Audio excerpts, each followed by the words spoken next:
Hi, dear bankers. Welcome to EduTap. I hope you are doing great today. So, this is Fast Track to 50 series of Indian economy and Indian financial systems. And today we are going to cover theories of interest. ठीक है, तो theories of interest नाम का ये chapter है जो हम cover करेंगे मॉड्यूल बी में से. And it is important also और इंटरेस्टिंग भी है. और जो सबसे ज़्यादा इंपॉर्टेंट चीज़ है इसकी वो ये है कि अगर आपको कोई एक कॉन्सेप्ट अच्छे से समझना है तो आपको सारे ही कॉन्सेप्ट समझ आने ज़रूरी हैं. ठीक है, तो तीनों थ्योरीज को हम इसमें टारगेट करने की कोशिश करेंगे. कम समय में मैं आपको फंडामेंटल्स तीनों थ्योरीज के अच्छे से समझा दूं, ये मेरा इस वीडियो में टारगेट रहने वाला है. तो चलिए फटाफट से स्टार्ट करते हैं. Before moving ahead I would like to tell you कि पीवाईक्यूज बहुत इंपॉर्टेंट रोल प्ले करते हैं हर एग्जाम की प्रिपरेशन में. और अगर आप जैब में 2026 में अच्छा स्कोर करना चाहते हो तो एक पीवाईक्यू हमने डॉक्यूमेंट प्रिपेयर किया है या एक डॉक्यूमेंट प्रिपेयर किया जिसमें आपको पीवाईक्यूज के साथ साथ most important topics and most important MCQs जो हैं वो मिल जाएंगे.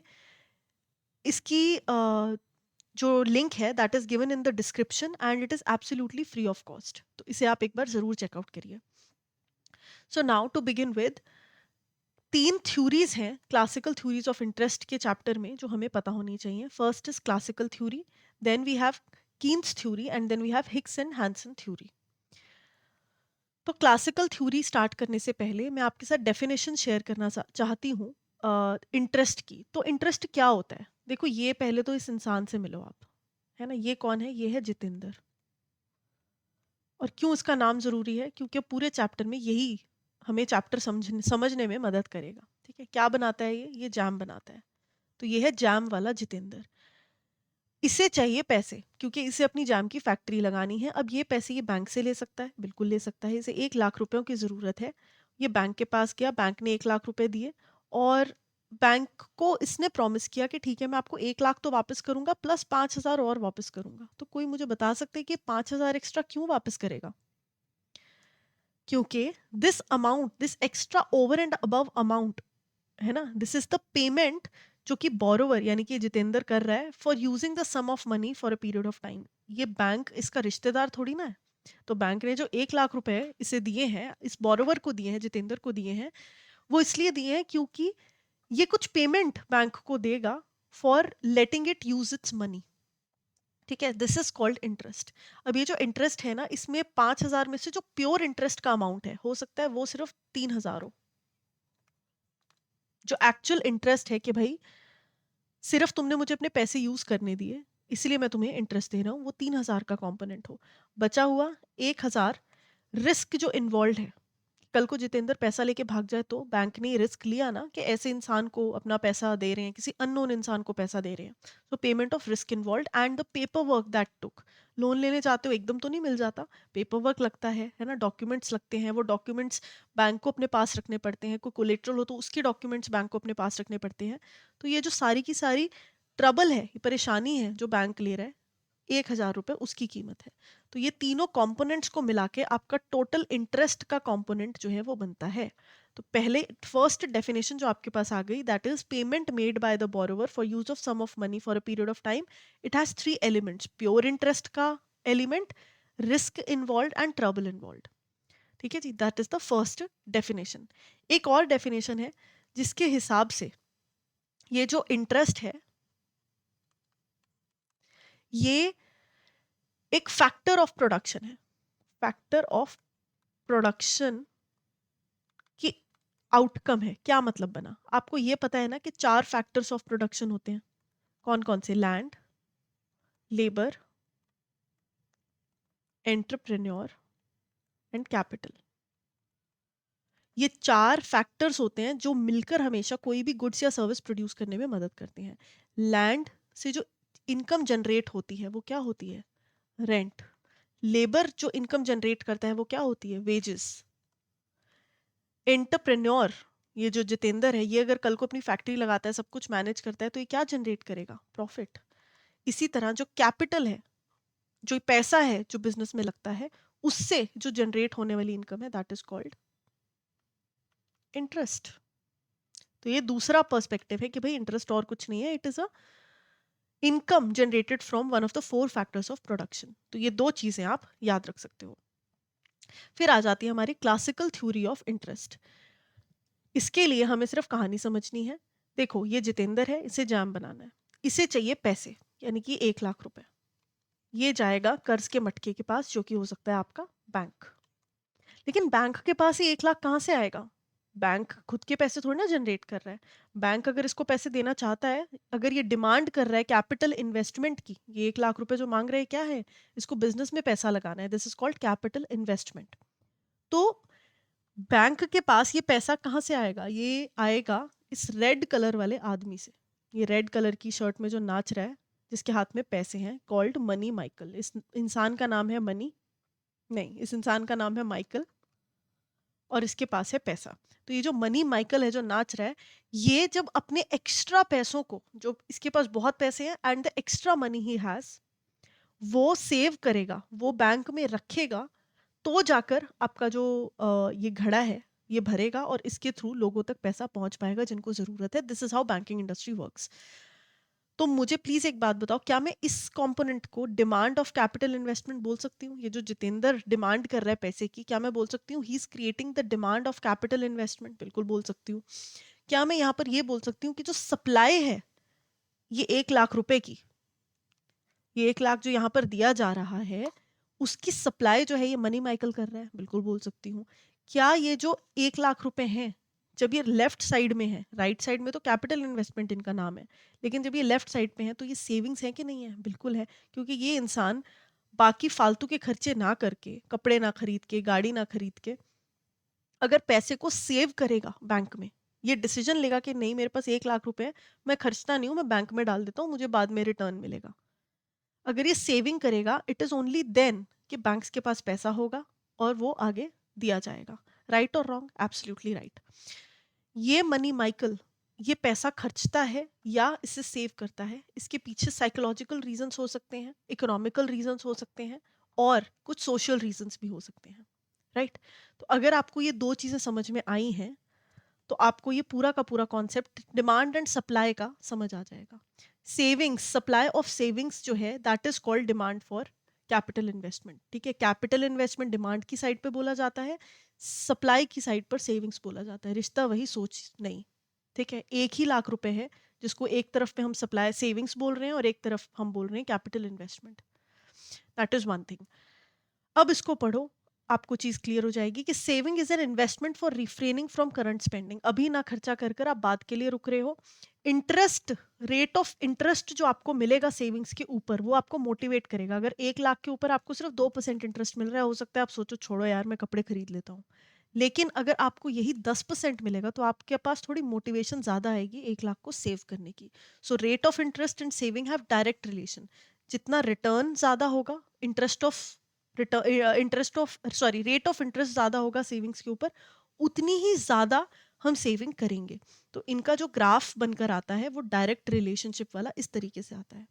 अगर किसी को ग्राफ्स में कोई डाउट है तो एक बार वो डिमांड सप्लाई वाला चैप्टर ज़रूर देखें, डिमांड सप्लाई वाली वीडियोस इसी सीरीज़ में ज़रूर देखें, क्योंकि ये कॉन्सेप्ट कि ग्राफ कैसे बनते हैं ये मैं बहुत बार वहाँ पर डिस्कस कर चुकी हूँ। ठीक है, तो इसी से पिछली वीडियोस जो हैं डिमांड एंड सप्लाई की, 1 या 2 वीडियोस पहले, ये फास्ट ट्रैक टू 50 सीरीज की ही हैं, उन्हें आप एक बार जरूर देखिए। तो यहाँ पर अगर मैं रेट ऑफ इंटरेस्ट लिख रही हूँ, यहाँ पर अगर मैं सेविंग्स की क्वांटिटी लिख रही हूँ, तो अगर मैं रेट ऑफ इंटरेस्ट बढ़ाऊंगी, 2 से 10% करूंगी, तो मेरी सेविंग्स भी, अगर मैं 1,000 रुपये सेव कर रही हूँ तो मेरे पास मोटिवेशन आएगी कि 1 लाख रुपया सेव कर लूँ। Right? So as the rate of interest increases, saving also increase. Direct relationship है, अपवर्ड स्लोपिंग ग्राफ है। यही चीज अगर मैं डिमांड के कॉन्टेक्स्ट से आपको बताऊं, तो इनका इनवर्स रिलेशन है। क्यों है इनवर्स रिलेशन?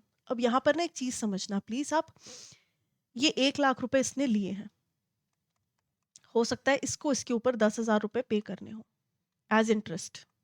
राइट? यानी कि 10% इसको इंटरेस्ट पे करना है अपने कैपिटल इन्वेस्टमेंट के ऊपर। मुझे एक बात बताओ, ये जो इसकी इन्वेस्टमेंट है, ठीक है, ये जो इसकी फैक्ट्री में जैम बना रहा है, उसको बेच रहा है, अगर तो 1,10,000 से ज्यादा ये पैसे कमा पाएगा तो ठीक है, तो ये खुशी खुशी इंटरेस्ट भी पे कर लेगा और बचा हुआ प्रॉफिट अपनी पॉकेट में रख लेगा। लेकिन अगर मान लो ये 90,000 ही कमा रहा हुआ, इस केस में उदास हो जाएगा। क्यों? क्योंकि इतना रिटर्न ही नहीं है जितना इसको इन्वेस्टमेंट के ऊपर इंटरेस्ट पे करना पड़ रहा है। तो अब ये शायद हो सकता है और इन्वेस्टमेंट की डिमांड ना करे, ठीक है, और इस कर्ज के मटके के पास या बैंक के पास ना जाए। क्यों? क्योंकि यहाँ से इसको महंगा ज़्यादा पड़ रहा है लोन, और इसको पे करने के पैसे यहाँ से मिल नहीं रहे हैं, अपने बिजनेस जनरेट कर नहीं रहा है उतने पैसे। इसी चीज़ को यहाँ पर लिखा हुआ है मैंने थ्योरेटिकल फॉर्म में, जो आपको पता होना चाहिए, क्योंकि एग्जाम में जो क्वेश्चंस आएंगे वो इस लैंग्वेज में आएंगे, ठीक है। कॉन्सेप्ट कोई अलग नहीं है, कॉन्सेप्ट इतना सही है, बस हमने लैंग्वेज एग्जामिनेशन ओरिएंटेड कर दिया है। So demand for savings comes from investors. Demand for capital is high when high returns from production are expected और cost of investment is low, ठीक है। तो कैपिटल की जो डिमांड है वो हाई कब होती है? जब हाई रिटर्न्स हो और जो आपकी कॉस्ट ऑफ प्रोडक्शन है, या जो जैम लगाने में जो पैसा लग रहा है ओवरऑल, ये कम लग रहा है, यानी कि आपका प्रॉफिट ओवरऑल ज़्यादा हो रहा है, ठीक है। जब प्रोड्यूसर इन्वेस्ट करेगा, प्रोड्यूसर कब इन्वेस्ट करेगा? जब रिटर्न ओवरऑल जो है वो ज़्यादा है और इंटरेस्ट जो पे कर रहे हो वो कम है, यानी कि यहाँ पर इसको पैसे जो ये कमा पा रहा है, दैट इज जो प्रॉफिट है ऊपर का, है ना, लेट्स से दैट इज 1,20,000। तो अब तो ये खुशी खुशी और मतलब जो इन्वेस्टमेंट की डिमांड करता रहेगा, ये 1,00,000 रुपए मांगता रहेगा और उसे पे ऑफ करता रहेगा। लेकिन अगर यहाँ पर ये 90,000 हो जाएगा तो ये नहीं करेगा, बिकॉज इंटरेस्ट पे इसको ज्यादा करना पड़ रहा है और इसकी इनकम ही ओवरऑल उतनी नहीं है। So this is the concept of demand for savings, ठीक है, या demand for capital investment. Capital demand curve जो है ये डाउनवर्ड स्लोपिंग होता है, क्योंकि इनवर्स रिलेशन दर्शाता है। इस तरीके से बनता है, वो वाला कैसे बनता था? वो ऐसे बनता था। ये इनवर्स है, जैसे कि इंटरेस्ट रेट बढ़ता जाएगा, 10 से अगर कल को इसको 15% देने पड़े तो इसकी डिमांड फॉर इन्वेस्टमेंट और नीचे चली जाएगी, ये और कम पैसे डिमांड करने लगेगा, ठीक है। सो दिस इज कॉल्ड आपका डिमांड फॉर सेविंग्स। जब ये दोनों आपस में इंटरैक्ट करते हैं तो एक पॉइंट रीच होता है इंटरसेक्शन वाला, इट इज कॉल्ड इक्विलिब्रियम, ठीक है, equilibrium of demand and supply of savings. ये आपका सप्लाई कर्व था, ये आपका डिमांड कर्व है, ये जब आपस में इंटरसेक्ट कर रहे हैं, ये एक पॉइंट पर मीट कर रहे हैं जहां पर जितनी डिमांड हो रही है वो कर्ज के मटके में 1,00,000 रुपए रखा जा रहा है और 1,00,000 ही हमारी इकोनॉमी में डिमांड किया जा रहा है। तो कोई पैसा एक्स्ट्रा नहीं पड़ा, कोई पैसा कम यूज अंडर यूटिलाइज नहीं हो रहा, ठीक है। जितनी डिमांड है बिल्कुल उतनी ही सप्लाई है, और यहाँ पर एक रेट ऑफ इंटरेस्ट हमारे पास निकल कर आता है इसके बिल्कुल कॉरेस्पॉन्डिंग, वो होता है इक्विलिब्रियम रेट ऑफ इंटरेस्ट, यानी कि सबसे बेहतरीन रेट ऑफ इंटरेस्ट जहाँ पर demand can be equal to supply. I hope this context is clear to you. इसके साथ ही आपका जो क्लासिकल थ्योरी है वो खत्म होती है। Now we have liquidity preference theory, जिसको कीन्स, जेएम कीन्स ने डेवलप किया था, जो कि फादर ऑफ मॉडर्न इकोनॉमिक्स भी कहलाए जाते हैं, या father of macro economics, sorry not modern economics, father of macro economics. इन्होंने बताया कि demand and supply of money, मतलब अगर बात करी जाए आपके एक्सक्यूज मी, या अगर बात करी जाए आपके इंटरेस्ट रेट की, है ना, तो interest rate supply of savings उसके ऊपर डिपेंड नहीं करना चाहिए। इंसान कितनी सेविंग कर रहा है या इंसान कितनी अपने बिजनेस के लिए कैपिटल की डिमांड कर रहा है, उसके ऊपर बेस्ड नहीं है इंटरेस्ट रेट, बल्कि ये सिर्फ और सिर्फ demand and supply of money के ऊपर डिपेंडेंट है, overall money available in the economy, ठीक है। तो इन्होंने कहा कि जो लिक्विडिटी प्रेफरेंस थ्योरी है, इसमें इंटरेस्ट जो है it is a reward for parting with liquidity. ये स्टेटमेंट याद रखना, क्या है ये स्टेटमेंट हम अभी समझेंगे। It is also called the general theory of employment, interest and money. इसके लिए हमें मनी की जो सप्लाई है उसका कॉन्टेक्स्ट पता होना चाहिए। सप्लाई ऑफ मनी कौन करता है?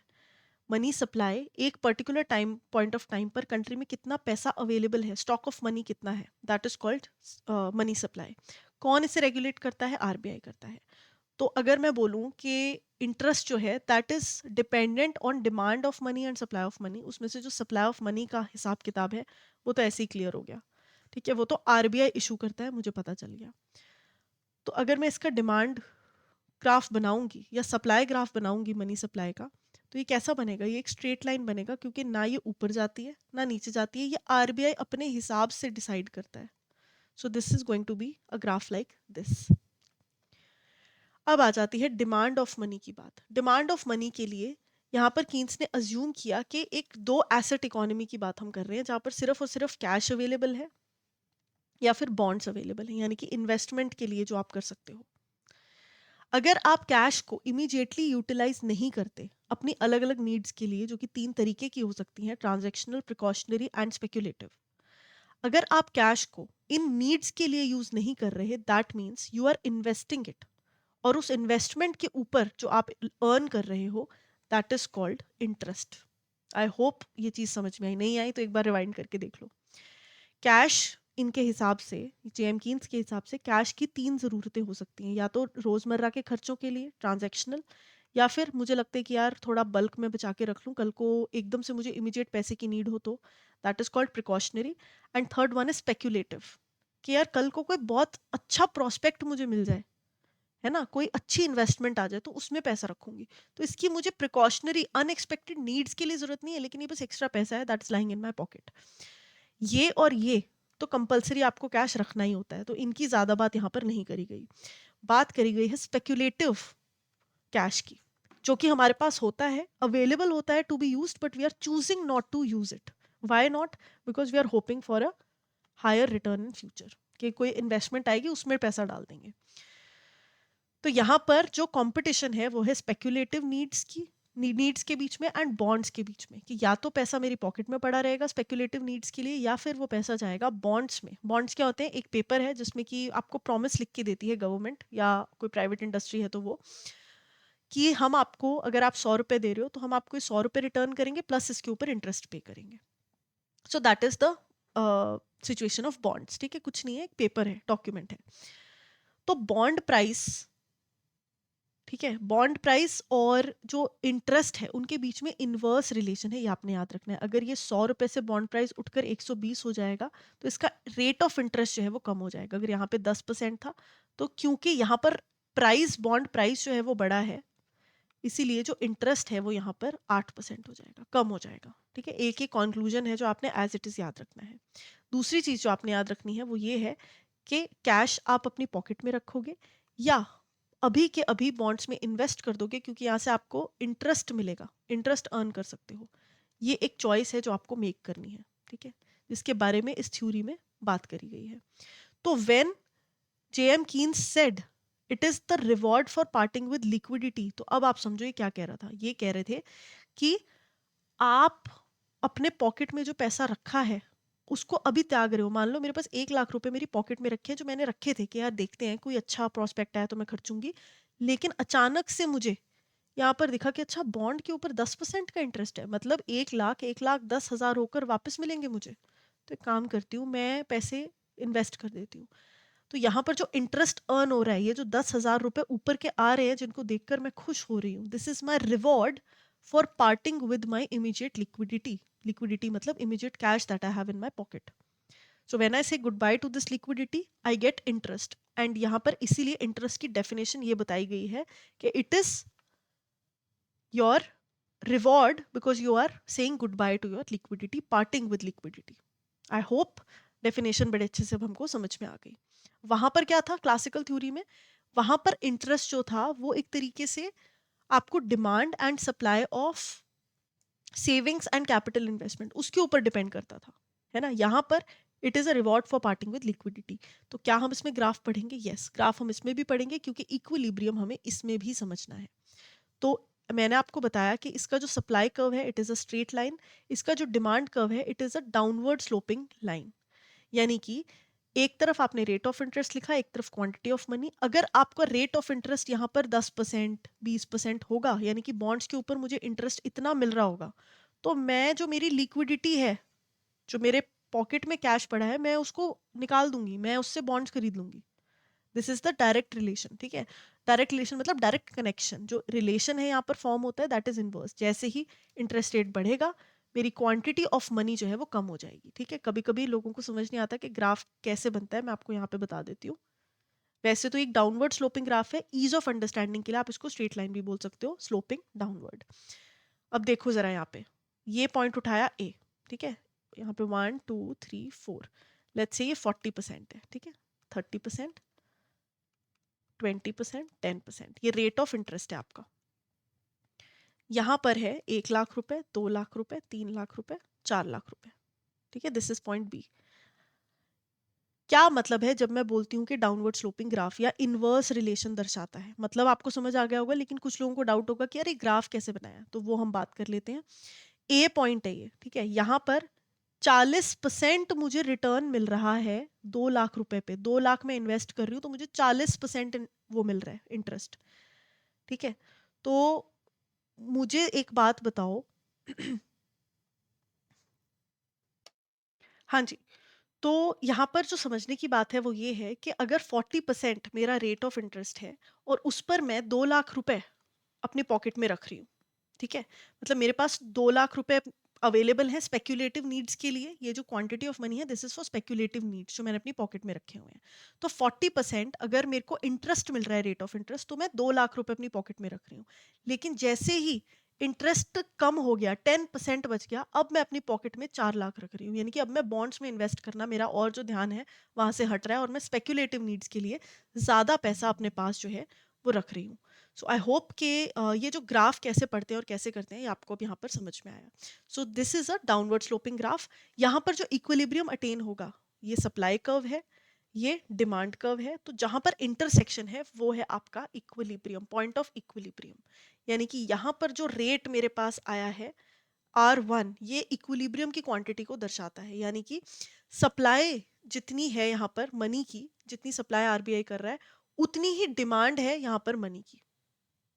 ठीक है, तो कोई एक्स्ट्रा डिमांड, कोई एक्स्ट्रा स्पेकुलेटिव नीड्स के लिए पॉकेट में लोग कैश नहीं रख रहे, ना बहुत ज्यादा बॉन्ड में इन्वेस्ट करें। जस्ट एक राइट अमाउंट ऑफ पैसा जो है इकोनॉमी में डिमांड किया जा रहा है और उतना ही लगभग सप्लाई किया जा रहा है। This is the context concept of demand and supply when it comes to liquidity preference theory. तो ये मनी के ऊपर सारा कुछ रिवॉल्व है, पैसे के ऊपर, पैसे की अवेलेबिलिटी, सप्लाई के ऊपर। ठीक है, तो आईएस कर्व जो है आपका, अब आ जाती है हिक्स एंड हैंसन थ्योरी।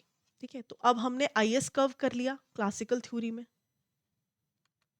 है ना। एलएम कर्व जो हमने पिछला अभी किया आपका, that is called LM curve, और ये है लिक्विडिटी प्रेफरेंस थ्योरी का पार्ट। इन दोनों को मिलाकर जो बनता है वो है आईएसएलएम कर्व। और ये थ्योरी जो है हमें हिक्स एंड हैंसन ने दी। इन्होंने कहा कि भाई हम दोनों कॉन्सेप्ट्स को मिलाएंगे और फिर एक ग्राफ डेवलप करेंगे या फिर एक थ्योरी डेवलप करेंगे। तो मुझे एक चीज यहाँ पर देखो, अच्छा ये ना अगर समझ आ जाए एक बार में तो ठीक है। इफ एट ऑल ये इनकम वाला कॉन्सेप्ट कि इसको ग्राफ में कन्वर्ट कैसे किया नहीं समझ आए, तो आप सिर्फ ये जो मैं थ्योरेटिकली बोल रही हूँ इसे समझने की कोशिश करना, बिकॉज आई कैन अंडरस्टैंड। क्योंकि वीडियो का टाइम भी हमें देखना है ना, we can not extend it beyond a particular time. So we have to make sure कि हम इंपॉर्टेंट चीज़ें सारी कवर करें और समझें। तो एक बार ध्यान से इसे समझना, ओपन माइंड से। हमने यहाँ पर क्लासिकल थ्योरी में पढ़ा कि ये है सेविंग्स कर्व, ये है इन्वेस्टमेंट कर्व। हमने दूसरी एलएम थ्योरी जो है उसमें पढ़ा, ये है आपका सप्लाई कर्व, ये है डिमांड कर्व, राइट।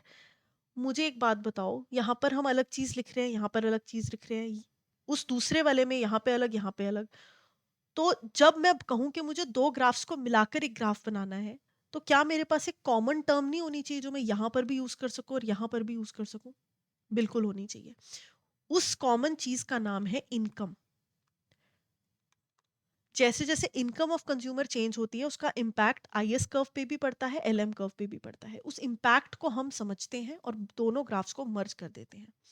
यहाँ पर आपके जो सेविंग्स एंड इन्वेस्टमेंट है उनका ग्राफ और आरओआई का ग्राफ बना हुआ है, रिटर्न रेट ऑफ इंटरेस्ट का। ठीक है, जैसे जैसे रेट ऑफ इंटरेस्ट ऊपर जाता है, जो सेविंग्स है वो बढ़ते हैं। ये तो हमें बड़ी सिंपल सी बात पता है। रेट ऑफ इंटरेस्ट, जैसे जैसे इंटरेस्ट हमें फर्स्ट थ्योरी में ज्यादा मिलेगा, जितेंद्र उतना ही एक्साइटेड होगा अपनी, या मनी माइकल उतना ही एक्साइटेड होगा अपने पैसों को सेव करने के लिए बैंक में, instead of spending it right away. तो ये सप्लाई कर्व राइटवर्ड शिफ्ट होगा और इंटरसेक्शन पॉइंट्स यहाँ पर ये बनकर आएंगे। इससे हमारे पास जो कर्व आता है that is called I S curve. ठीक है, this is called I S curve. Similarly यहां पर ये हमारा सप्लाई कर्व है, ये हमारा डिमांड कर्व है। डिमांड कर्व में जैसे जैसे रेट इंक्रीज होगा या डिक्रीज होगा, इनकम के बेसिस पर ये चेंजेस आएंगे। ठीक है, जैसे जैसे इनकम रेट इंक्रीज हो, इनकम इंक्रीज होगी, वैसे वैसे जो मनी की इंटरेस्ट है, रेट ऑफ इंटरेस्ट, वो भी इंक्रीज होगा इवेंचुअली। तो यहाँ पर एक डायरेक्ट रिलेशनशिप का कर्व हमारे पास आएगा। अगर मैं इसके कंक्लूजन की बात करूं तो आपको सिर्फ ये याद रखना है कि एलएम कर्व जो है वो अपवर्ड स्लोपिंग है, डायरेक्ट कर्व है।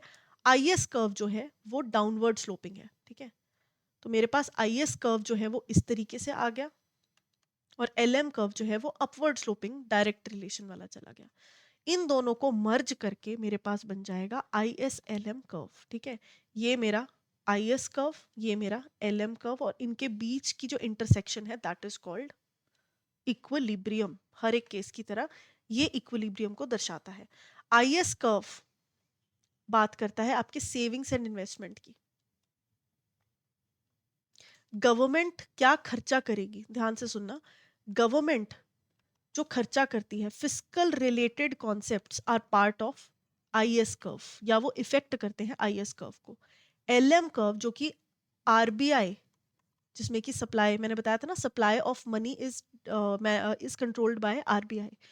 तो RBI की जो भी मॉनेटरी पॉलिसीज हैं वो इम्पैक्ट डालती हैं LM कर्व के ऊपर, लिक्विडिटी ऑफ मनी कर्व के ऊपर, ठीक है। सो इक्विलिब्रियम जो इनके दोनों के बीच का है वो ये दर्शाता है कि आपके जो रियल फैक्टर्स हैं, रियल फैक्टर्स मतलब सेविंग्स एंड इन्वेस्टमेंट, एंड जो आपके पैसे की अवेलेबिलिटी है, सप्लाई ऑफ मनी, वो ये सारे फैक्टर्स जो है बिल्कुल एक पॉइंट इन्होंने हिट कर दिया है जहां पर रेट ऑफ इंटरेस्ट ऐसा इस्टेब्लिश हो गया है कि ना किसी चीज की ज्यादती है, ना कोई चीज की कमी है, ना गवर्नमेंट बहुत एक्स्ट्रा खर्चा कर रही है ना कम कर रही है, ठीक है, ना मनी सप्लाई बहुत ज़्यादा है ना कम है। जितनी सेविंग इन्वेस्टमेंट हो रही है उतनी demand and supply of money हो रही है। आई होप ये ओवरऑल कॉन्सेप्ट आपको यहाँ पर समझ आया। नहीं आया तो इस वीडियो को एक बार रिपीट करना। आई अंडरस्टैंड कि कंपेरेटिवली ये थोड़ा सा डिफिकल्ट कॉन्सेप्ट है ना, बट एक दो बार पढ़ोगे और वीडियोज इसको लेकर फॉलो करोगे, जो कि अपलोड होंगी I am sure in a while, तो उससे आपको और क्लैरिटी मिलती जाएगी। But examination point of view से जितना हमने इस चैप्टर से रिलेटेड इस वीडियो में कवर किया है वो काफ़ी सफिशिएंट है। इसके साथ ही अब क्वेश्चन फटाफट प्रैक्टिस कर लेंगे। Which is not a component of interest. Pure interest बिल्कुल इसका कॉम्पोनेंट है। रिस्क इन्वॉल्व है, फ्यूचर इन्वॉल्व है ना, पेमेंट ऑफ फ्यूचर वैल्यू ऐसा कुछ नहीं है। ट्रबल इन्वॉल्व का एलिमेंट भी इंटरेस्ट में शामिल होता है। तो इसका आंसर हो गया option C. And according to JM Keynes liquidity preference theory, rate of interest is determined by, क्या ये गुड्स के ऊपर है? नहीं। क्या ये कैपिटल के ऊपर है? नहीं। क्या ये लेबर के ऊपर है? नहीं। बट ये supply of money, demand and supply of money के ऊपर डिपेंडेंट है। तो आंसर क्या हो गया? Option B. अब इसके साथ ही अगर आप प्रिपेयर करना चाहते हो किसी भी कोर्स, या अपने जैब में 2026 की प्रिपरेशन कर रहे हो और आप किसी कोर्स की मदद लेना चाहते हो, तो आप edutap.in पर इन कोर्सेज को चेकआउट कर सकते हो। लाइव क्रैश कोर्स आपको यहाँ पर मिलेगा जिसमें कि बैच 4 ऑनगोइंग है, एंड इसमें आपको लाइव क्लासेस मिलेंगी जिसके थ्रू आप सब कुछ कवर कर सकते हो। 60 लाइव क्लासेस के थ्रू यहाँ पर सब कुछ कवर कराया जाएगा, and early morning and let evening classes यहाँ पर चलेंगी। शेड्यूल के लिए और बाकी इन्फॉर्मेशन के लिए ब्रोशर डाउनलोड कर सकते हो, और ये सारे फीचर्स हैं जो इस कोर्स में आपको अवेलेबल होंगे। And this is the coupon code that you can use to avail the discount of 80%। यही अगर आपको रिकॉर्डेड सेशंस के थ्रू सब कुछ कवर करना है, कॉन्सेप्ट क्लासेस के थ्रू, तो मास्टर कोर्स आप ज़रूर देखो। इसकी डिटेल्स अगेन ब्रोशर में है। लाइव क्लासेस भी आपको यहाँ पर मिलेंगी रिवीजन के लिए, एंड कॉन्सेप्ट नोट्स जो हैं वो मिलेंगे। इसके अलावा प्रैक्टिस के लिए सब कुछ अवेलेबल है, एंड अगेन यहाँ पर भी कूपन कोड का इस्तेमाल आप कर सकते हो एंड डिस्काउंट अवेल कर सकते हो। अगर इंडिविजुअली आपको कंपोनेंट्स की तैयारी करनी है कि सिर्फ IEIFS पढ़ना है, AFM पढ़ना है, सिर्फ PPB पढ़ना है, तो इंडिविजुअल मास्टर कोर्सेज भी अवेलेबल है। और अगर आपको सिर्फ और सिर्फ प्रैक्टिस करनी है तो टेस्ट सीरीज यहाँ पर अवेलेबल है।